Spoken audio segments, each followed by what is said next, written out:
La semana pasada estuvimos en la introducción de este nuevo tiempo, de este contenido, mensajes del Evangelio para el campo, hablando sobre esos 5 puntos: la vida de Jesucristo, el poder de Jesucristo, la sanidad de Jesucristo, respuestas a las oraciones y ese movimiento del evangelismo. Hoy vamos a estar hablando, y el título de hoy es La seguridad de la salvación. Porque este punto, aunque para nosotros puede parecer obvio y normal, para muchos creyentes y para muchas personas no es tan normal y no es tan obvio.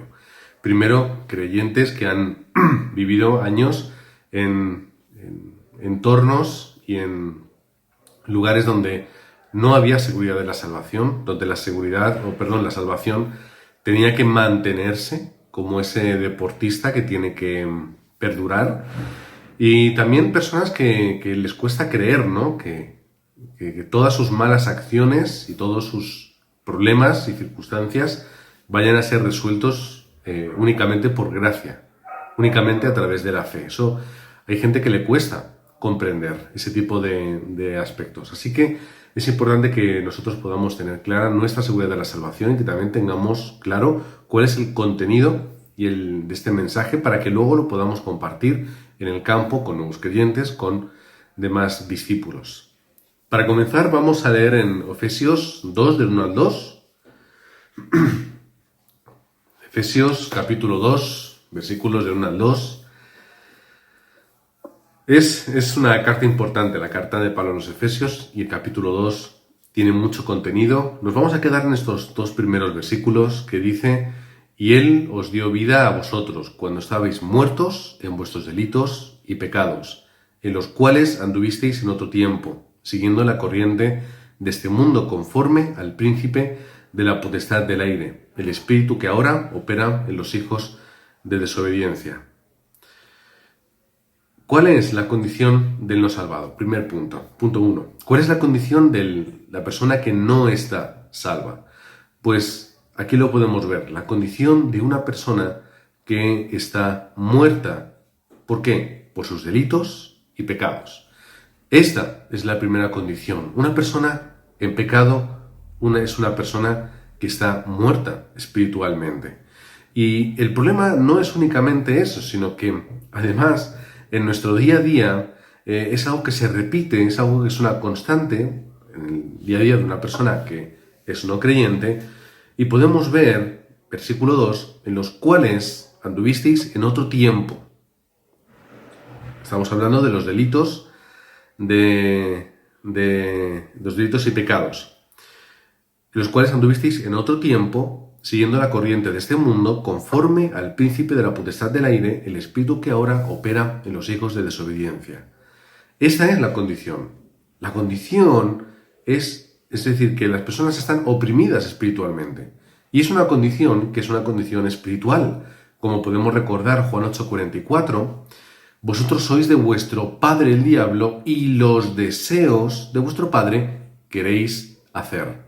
Y no es algo que la gente conozca de una forma racional o que sea consciente en su día a día, es algo que hacen porque es su naturaleza adquirida.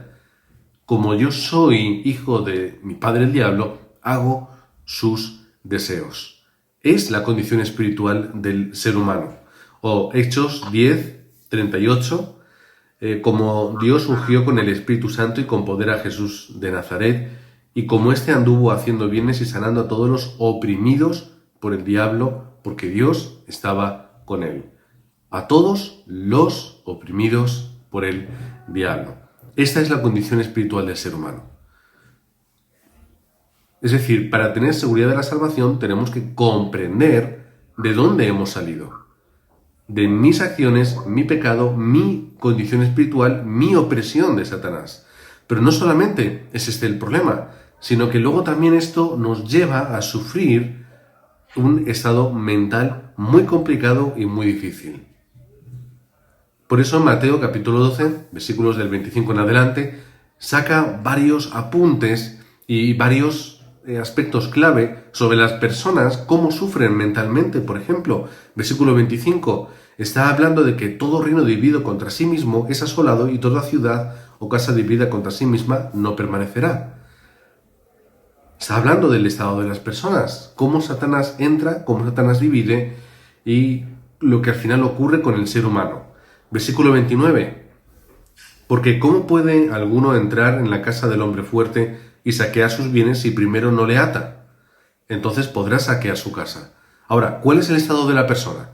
El estado del individuo en el campo es alguien que ha entrado, el diablo ha entrado Satanás por causa del pecado, y ahí es cuando se hace dueño del hogar, se hace dueño de la casa. Ahí es cuando puede saquear ese hogar, que es cuando Jesús luego habla y dice que él a través del poder y la autoridad que tiene puede echar fuera a los demonios, no porque él sea Satanás o él sea un influenciado de Satanás, sino porque él tiene influencia contra y tiene poder y autoridad sobre Satanás. O versículo 33, haced el árbol bueno y su fruto bueno, o haced el árbol malo y su fruto malo, porque por el fruto se conoce al árbol, ¿no? ¿Cuál es el árbol? Si mi árbol es estado de pecado, si la esencia y naturaleza de una persona está muerta por los delitos y pecados, si esa es la realidad, entonces el fruto, ¿cuál va a ser? El fruto de esa persona va a ser consecuente al estado espiritual. Mal fruto, una persona con problemas mentales, con dificultades, con ansiedad, con miedo, con inseguridad, todo ese tipo de cosas. Versículo 35, el hombre bueno del buen tesoro del corazón saca buenas cosas. El hombre malo del mal tesoro saca malas cosas. De lo que hay dentro de mi estado espiritual sale hacia afuera. También es mi mentalidad, cómo yo pienso, cómo yo actúo y cómo yo respondo ante las circunstancias. Y llegamos hasta el punto de la condición física, también actúa en este aspecto. Hechos 4 del 4 al 8. Hechos 8 del 4 al 8. Felipe llega a Samaria, comparte el Evangelio, actúa el Espíritu Santo y aquellos que estaban atormentados reciben respuesta. Aquellos que tenían problemas espirituales reciben sanidad de sus problemas espirituales. Aquellos que tenían problemas físicos reciben respuesta de sus problemas físicos. Todo el ser en sus tres dimensiones descritas de esta forma obtienen la respuesta, pero ¿por qué obtienen respuesta? Porque antes estaban bajo ese poder y ese estado del no creyente, que es lo que surge desde Génesis capítulo 3. Por eso, en ese versículo 8 dice, y así que había gran gozo en aquella ciudad, porque habían salido de su estado y habían entrado en otro diferente. Habían salido de su problema espiritual, su problema mental o emocional y su problema físico y habían entrado en la sanidad completa y absoluta. ¿Qué ocurre cuando entonces una persona muere? Pues ya todos lo sabemos. Recordando, por ejemplo, en Lucas 16, cuando está hablando sobre el rico y Lázaro, ¿no? Aquel hombre que tenía todo el dinero del mundo, tenía toda su riqueza, y el otro que era un pobre que no tenía nada. Y cómo el rico desprecia al pobre, y cuando ambos se encuentran en el más allá, por así decirlo, después de la muerte, el rico le dice, ¡ay! Ahora que yo que estoy sufriendo aquí en el infierno, si ahí Lázaro pudiese mojar un poquito los deditos para que yo pudiera sentir ese agua, aunque sea por una gota. ¿Cuál es la respuesta? ¿Cuál es la respuesta? No, ya lo hecho está. Tú no solamente naciste, viviste y moriste bajo esa condición de pecado, por lo tanto no puedes estar en la presencia de Dios. Y la respuesta del otro que había sufrido en su vida la obtiene ahora la recompensa. Pero hay algo que es muy interesante y es que el punto importante ya no es solamente en aquel que sufre en el infierno, sino en lo que piensa en ese momento. Y cuando ese hombre rico está en el infierno, lo que piensa es, versículo 27 de Lucas 16, te ruego pues, Padre, que le envíes a la casa de mi Padre, porque tengo 5 hermanos para que les testifique, a fin de que no vengan ellos también a este lugar de tormento. ¿Cuál es el pensamiento de aquel que está en el infierno? Los que yo he dejado que no pasen por lo mismo que yo. El problema no solamente es mi destino, sino el destino de los que me rodean y el destino que yo le entrego a las siguientes generaciones. Son los estados del no creyente. También podríamos mencionar, aunque lo vais a tener en el bosquejo, Apocalipsis 21, del 1 al 4, cuando se está hablando de ese lugar donde no habrá muerte, no habrá llanto, ni clamor, ni dolor. Y también podemos mencionar 1 Corintios 10, 20, cuando está hablando de que el sacrificio que la gente hace a los dioses y ese sacrificio a la religión y a la idolatría es un sacrificio que se hace y es un culto que se hace a los demonios, y eso es algo que también se deja como herencia. Eso que se deja como herencia, por ejemplo, Éxodo 20 del 4 al 5, cuando habla de la idolatría, dice: no te inclinarás a ellas ni las honrarás, porque yo soy Jehová tu Dios, fuerte, celoso, que visito la maldad de los padres sobre los hijos hasta la 3ª y 4ª generación de los que me aborrecen. Herencia espiritual, problemas espirituales de padres a hijos. Comprender la salvación y tener seguridad en ella parten de comprender el estado del que no es salvo y del que no ha conocido a Jesucristo. Y cuando yo comprendo ese estado, tengo que ver cuál es la diferencia entre el anterior y el nuevo. Ahora, comprendiendo la persona que está en el campo, comprendiendo la persona creyente que tiene que esperar, pero no creyente, que espera mi mensaje y que espera la obra del evangelista en el campo, tengo que comprender qué es lo que esa persona tiene que experimentar. ¿Qué es la salvación? La salvación es, en primer lugar, y estamos ya en el segundo punto, la solución a los problemas del pasado. Volvemos otra vez a Efesios capítulo 2, versículo 1. Y Él os dio vida a vosotros. Está hablando en pasado. Él ya os ha dado vida. Él ya os dio la respuesta. Estabais en el estado que hemos hablado, muertos en vuestros delitos y pecados, pero sin embargo, a través de la obra de Jesucristo, ya habéis obtenido la vida. ¿Cuáles eran esos problemas? Satanás, el diablo, problema del pecado, esclavizado por las obras de la oscuridad, maldiciones, desastres. Ese era el otro estado, la otra vida que teníais antes, que ahora se solucionó en ese momento, cuando vosotros aceptasteis a Cristo. Juan 1:12. Recibirle, creer en su nombre, nos da el poder para ser un hijo de Dios. Es, Romanos 8:2, pasar del espíritu de la ley del pecado de la muerte para pasar a la ley del espíritu de vida en Cristo Jesús. Esta es la forma en la que el creyente tiene que encontrar la respuesta y tiene que encontrar la salvación. Es, además de la solución del pasado, es también la solución del presente. Efesios 2:2, en cuales anduvisteis en otro tiempo, siguiendo la corriente de este mundo, conforme al principio de la potestad del aire, el espíritu que ahora opera en los hijos de desobediencia. Es decir, la respuesta también de la hora, de lo que ahora podemos hacer, porque no es simplemente algo del pasado, es la solución al problema que también sigue ahora en este tiempo. En tiempo presente. La idolatría, la oscuridad, la superstición, todo lo que hay en este mundo que busca tener una respuesta, sigue y seguirá hasta el fin de los tiempos. ¿Cuál es la diferencia entre un creyente y un no creyente? En que yo, en vez de vivir bajo esa influencia, yo vivo bajo la paz que Dios me da. Efesios 2:7. Para mostrar en los siglos venideros las abundantes riquezas de su gracia en su bondad para con nosotros en Cristo Jesús. O Juan 14:27, la paz os dejo, mi paz os doy, yo no os la doy como el mundo la da, no se turbe vuestro corazón ni tenga miedo. Esta es mi respuesta al día de hoy. Pero ¿qué pasa con el día de mañana? ¿Qué pasa con el día de mañana? Efesios 2:6, y juntamente con él nos resucitó y asimismo nos hizo sentar en los lugares celestiales con Cristo Jesús. La imagen futura, la salvación, la seguridad de que yo voy a estar ahí a través de la obra de Jesucristo. El problema de la muerte después de este tiempo, o sea, de la vida después de este tiempo humano, es el destino eterno en el infierno, pero a través de Jesucristo lo convertimos en una esperanza y una seguridad absolutas. Esta es nuestra respuesta. El nuevo creyente o el discípulo tiene que entender esa diferencia. Y a través de Efesios podemos demostrarles este cambio y esta transición.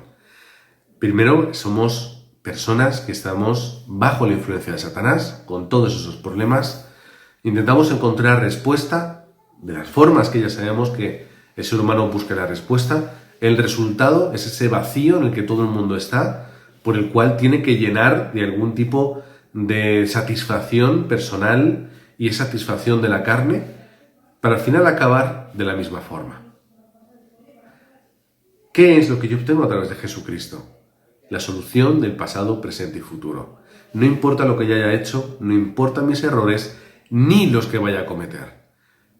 Todo lo que ocurrió en mi vida, Dios lo utiliza como una plataforma para que yo ahora pueda estar predicando el Evangelio y para que en el futuro yo tenga la victoria asegurada, no solamente para ir al cielo, sino que yo pueda tener la victoria en el campo. Pasado, presente y futuro. Resuelto, y no solamente que lo he resuelto, sino que además todo se dirige hacia la victoria absolutas. Esto tiene que ser seguro. Tiene que ser seguro. No podemos caer en la salvación moralista o ética.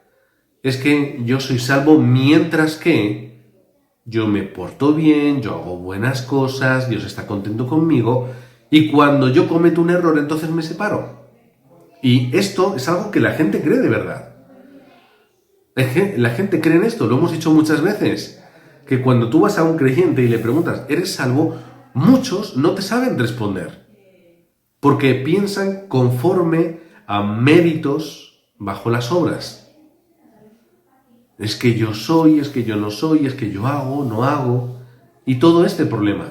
Piensan también en los hijos. Ay, mi hijo es que no está viviendo una vida ordenada y si le pasa algo, ¿qué va a ser de él?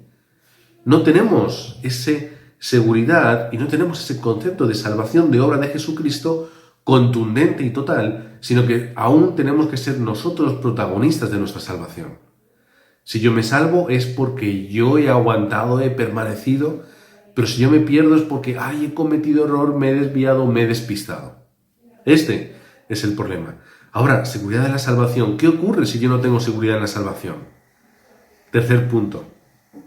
Seguridad de la salvación. ¿Qué ocurre si yo o si un creyente no tiene esa seguridad? Pues mira, 1 de Pedro 5, 7, 8. Primero dice, hay que echar toda ansiedad sobre Él, porque Él tiene cuidado sobre nosotros. Nuestra ansiedad la quitamos, Él tiene cuidado. Bien. Luego dice, sed sobrios y velad, porque vuestro adversario el diablo, como león rugiente, anda alrededor buscando a quien devorar. ¿Qué es lo que consigue toda ansiedad? ¿Qué es lo que consigue toda inseguridad? ¿Qué es lo que consigue? Estar atrapados por Satanás. ¿Qué es lo que hace que yo no tenga seguridad en la salvación?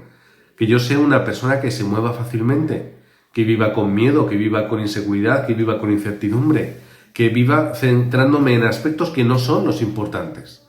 Ahora, si yo tengo seguridad en la salvación, no es que yo viva dentro del libertinaje, sino que yo vivo dentro de la libertad de cometer un error y además vivo en la seguridad futura. Y vivo en la seguridad de la victoria que Dios me da. Primera de Juan 5, del 11 al 13. Dice, y este es el testimonio que Dios nos ha dado vida eterna. Y esta vida está en su Hijo. El que tiene al Hijo tiene la vida. El que no tiene al Hijo de Dios no tiene la vida. Es fácil el versículo, se lo aprendieron los niños de la iglesia hace poco. El que tiene al Hijo tiene la vida, el que no tiene al Hijo de Dios no tiene la vida. Podemos preguntar, Juan, ¿por qué lo escribes así de una forma tan infantil, tan sencilla, tan obvia? Pues él mismo te lo responde. Estas cosas os he escrito a vosotros, que creéis en el nombre del Hijo de Dios, para que sepáis que tenéis la vida eterna y para que creáis en el nombre del Hijo de Dios. ¿Por qué, Juan, me dices esto? Porque necesitas seguridad de tu salvación. ¿Crees en Jesucristo? Sí. Vida eterna. Punto. No hay condicionantes, no hay aspectos que tener en cuenta, no hay letra pequeña. No hay un prospecto que tengas que leer de un medicamento en el cual te dice, bueno, sí, pero no. Pero te va a ocurrir esto, no te va a ocurrir, van a venir circunstancias. No, es sencillo y es claro. Este es el testimonio que nos da Dios. ¿Cuál es? Que ha dado su vida eterna. Nos ha dado vida eterna y esta vida está en su Hijo. Fácil, sencillo. Gracias, Juan, por explicarlo de esta forma.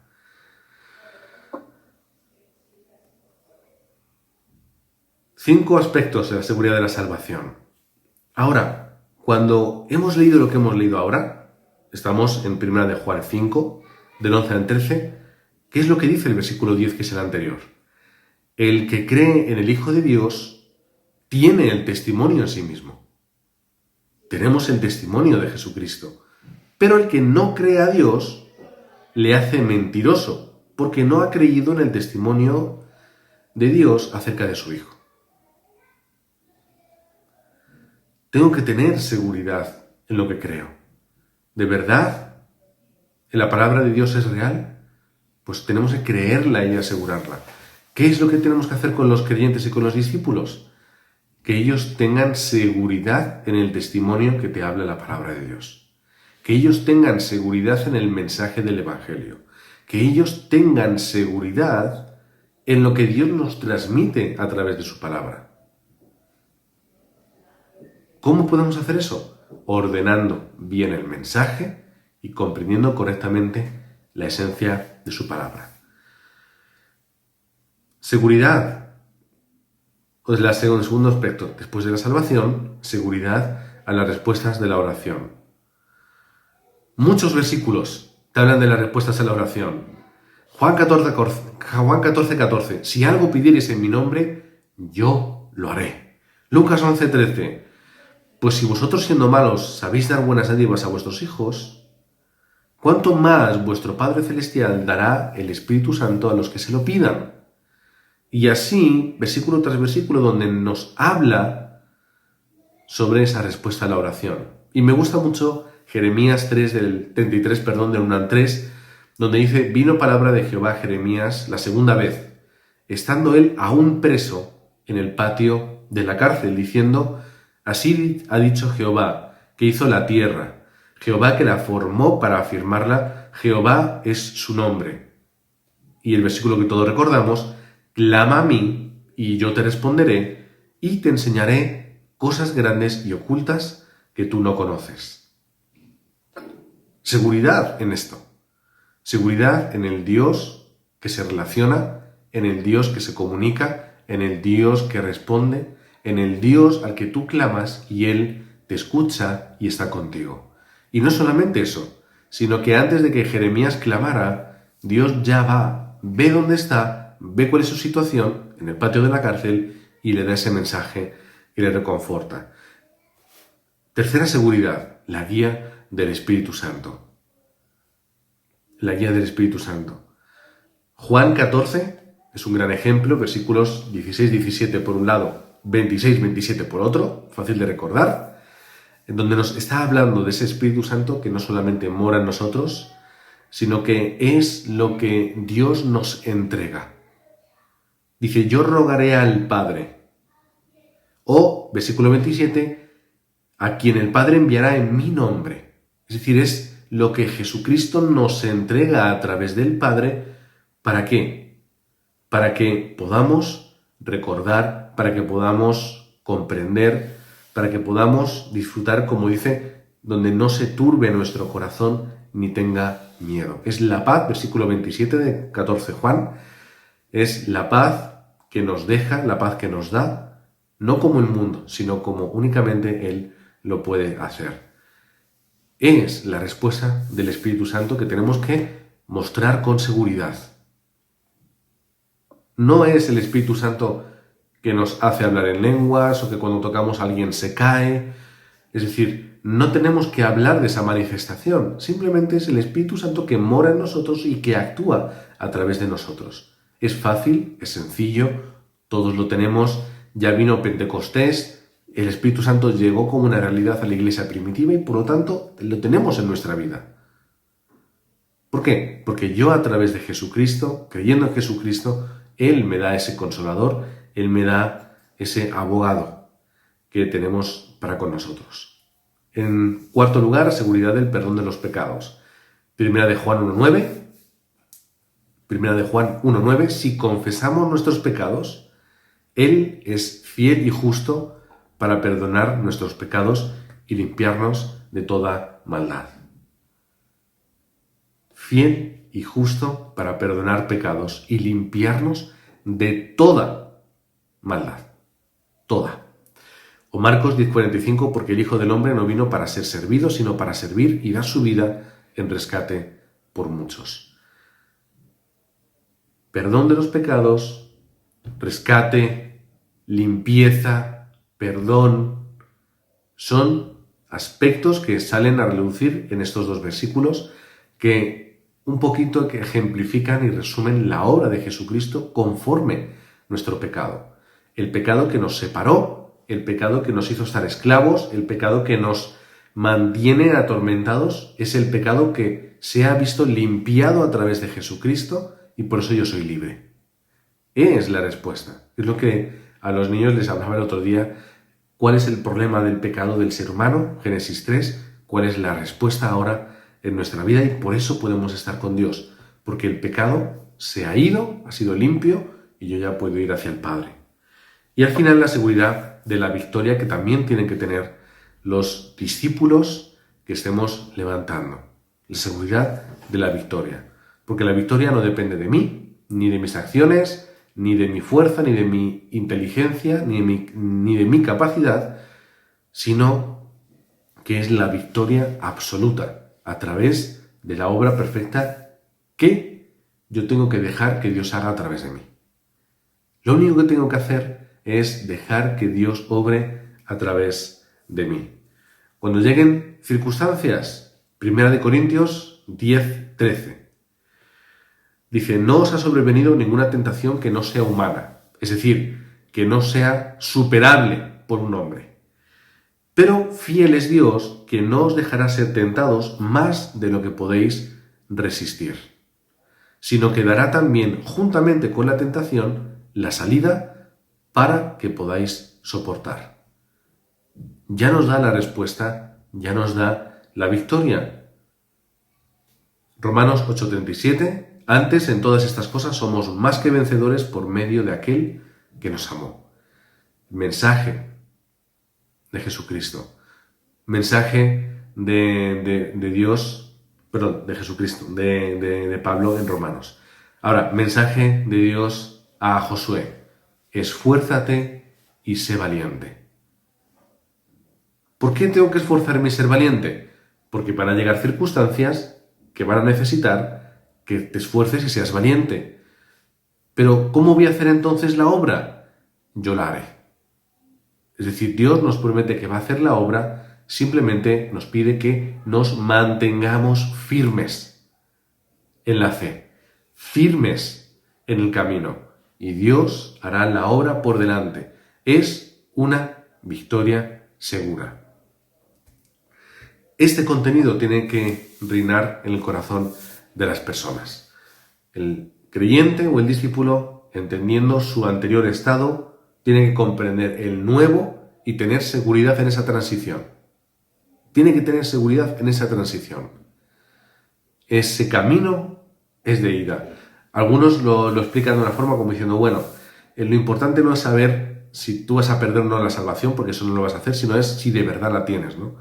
Tampoco caigamos en el de verdad la tienes, de verdad muestras, de verdad tú, porque entonces deberías hacer... Entramos también dentro de un juego que puede ser muy legalista y muy peligroso. Pero ¿qué es lo importante? La simplicidad de Juan de explicarlo. Cuando tenemos al Hijo, tenemos la vida. Si no tengo al Hijo, no tengo la vida. Es esa transición, ese nacer de nuevo, aceptando la obra de Jesucristo en nuestro corazón. ¿Cometemos errores? Claro que cometemos errores. El mismo Pedro negó 3 veces a Jesucristo. Pero Jesucristo ya le perdonó de antemano. Ya le habló y le avisó. No te preocupes, Pedro, por lo que vas a hacer. ¿Qué es lo que le pide a Pedro? ¿Tú me amas? Sí, yo te amo. A la tercera vez, pues entonces apacienta mis ovejas. Aunque tú me vayas a fallar, yo te voy a dejar el mayor legado. Tú apacienta mis ovejas. Los discípulos, si tienen seguridad de este paso, tienen seguridad de la salvación, seguridad de su identidad, es más fácil que puedan utilizar su autoridad. Mucho más fácil. Así que oramos en el nombre de Jesucristo para que Dios nos levante como esos discípulos que levanten a otros discípulos. Y no nos olvidemos, nunca dejaremos de ser discípulos de Jesús, nunca dejaremos de aprender y de formarnos, mientras que vamos levantando a otros por la gracia de Dios a través de la seguridad de la salvación, de esas cinco seguridades que hemos dado al final, y comprendiendo la obra perfecta de Jesucristo, que es inmerecida para nosotros, pero que por eso es gracia, es un regalo, inmerecidamente Dios nos da y nos justifica. Así que oramos en el nombre de Jesucristo, Dios, dándote las gracias, dándote la honra y el honor por todo lo que te mereces. Danos la bendición de poder, siendo discípulos, levantar a otros discípulos que, cambiando de esa condición de vida, de muerte a vida, de pecado a justificación, ellos puedan también tener la seguridad, como dice al final, el último punto, la seguridad de la victoria en su vida y en el campo. Oramos en nombre de Cristo Jesús. Amén.